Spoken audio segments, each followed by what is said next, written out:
Minister, the COVID crisis has led, for good or for ill, to a significant re-evaluation for all of us of what our communities can offer, what kind of public realm we have access to, and the very primary role that our immediate neighbourhoods play in keeping us safe and keeping us healthy during this crisis.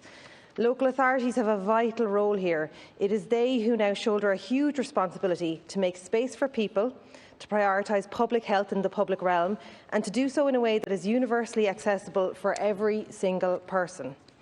A considerable disparity is beginning to emerge between local authorities in their response to the crisis. While towns, villages and cities across the country have risen to the challenge, some are beginning to fall very far short. I see protected bike lanes and newly pedestrianised streets springing into existence.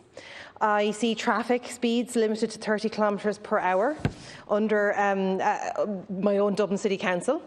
I see families out and sitting and enjoying meals on the streets of Cork, and shoppers wandering and enjoying the space for people in Ennis. But I also see local authorities like Limerick taking, frankly, quite worrying decisions in the context of the pandemic and the best interests of the public going forward, offering free parking to encourage car use into the centre of the city at weekends, hanging novelty forks and spoons off lampposts while putting even small decisions on pedestrian space and infrastructure for active travel on the longest of fingers.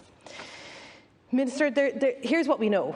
We know that businesses are worried at the moment about their future, and that these kind of changes can seem like yet another thing that they have to contend with and worry about. We also know, though, that research indicates pedestrianised areas actually increase footfall and they increase turnover. We know that local authorities don't always have the expertise to implement the changes that we now need. Perhaps this is the problem. It seems the upper echelons of our local governments are bursting with road engineers, but crying out for talented urban designers. Ireland recently supported the Stockholm Declaration on speed to make 30 kilometres an hour the default, unless the relevant authority, in this case our local authorities, could prove it should be increased above that on any road. And we know that making places where people gather, whether that is your local village square or a big city main street, more pedestrian friendly and safe for active travel is the responsible thing to do right now. We are aware from in-depth reports from the Environmental Protection Agency in 2019 that air pollution is already at worrying levels in Ireland due to our high rates of car usage and our continued failure to ban smoky coal nationwide.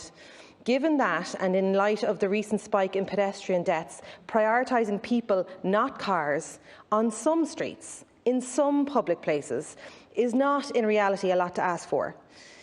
It would protect walkers, it would protect cyclists, it would protect people with disabilities, it would protect people with asthma, it would protect those with underlying conditions, it would protect small children, it would protect all of us.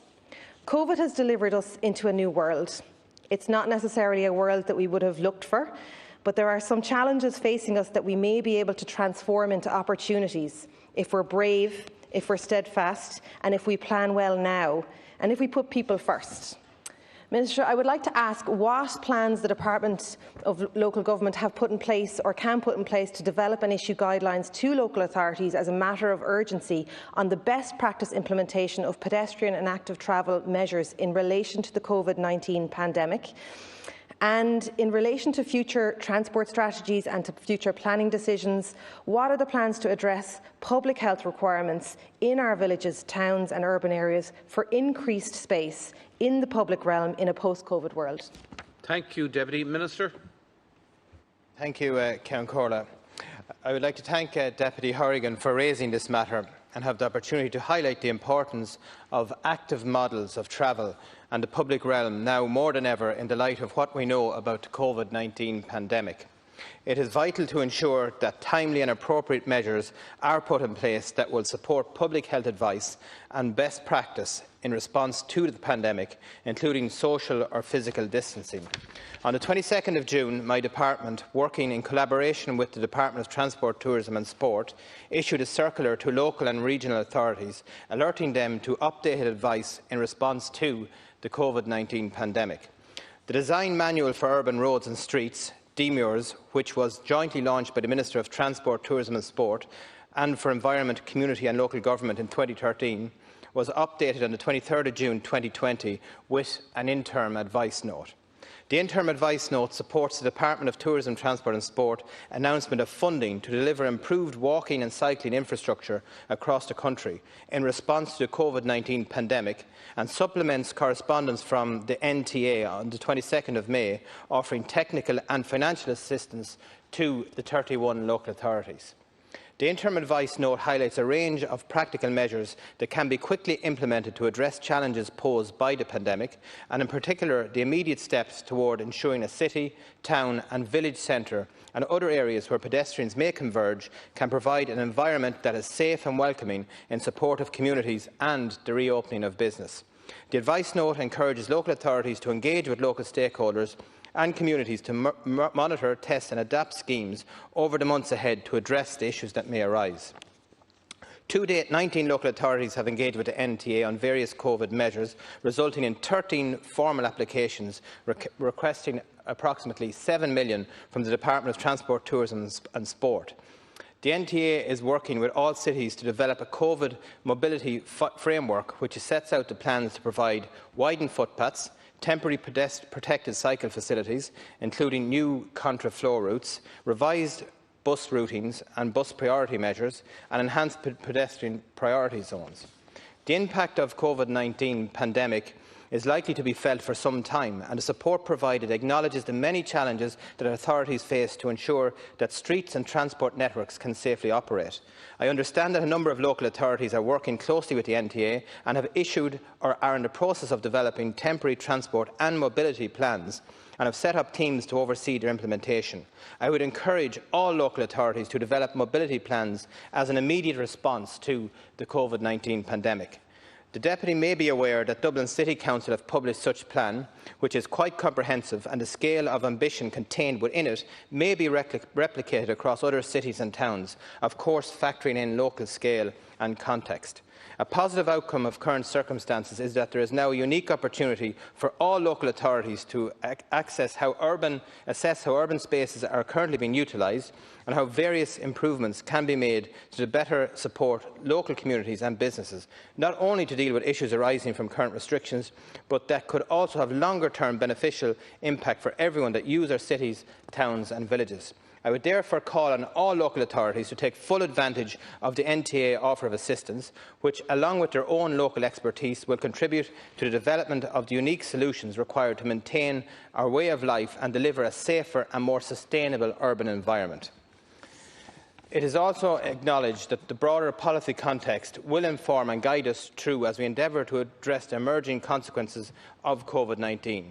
The NPF endorsed in the programme for government as a critical to underpin the Towns First principle of balanced regional development and sustainable connectivity and mobility is Ireland's long-term national planning strategy to accommodate Project Ireland and the population growth for economic growth over a 20-year period to 2040. Thank you, Minister. We'll be coming back to you, and it was remiss of me at the start not to congratulate you on your appointment and wish you well in the challenges that lie ahead. Deputy Horrigan. Thank you, Minister. I think the part of the worry is that perhaps the rollout or the response from particular local authorities is somewhat erratic, and that perhaps the communication needs to be there and to ensure that people or that particular authorities where perhaps they don't have the specific expertise know that the NTA is there to help them and that they can access those supports easily. So thank you very much for that answer. Thank you, Ceann Comhairle, and thank you for your good wishes. And this gives me a key opportunity to highlight these issues and to show that this funding is available. So I thank the Deputy Horrigan for bringing this to our attention.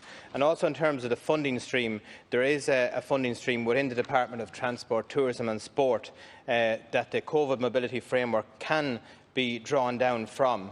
And essentially, the current mobility funding is approximately $700 million for 2020. So there is a substantial fund that it can be absorbed through.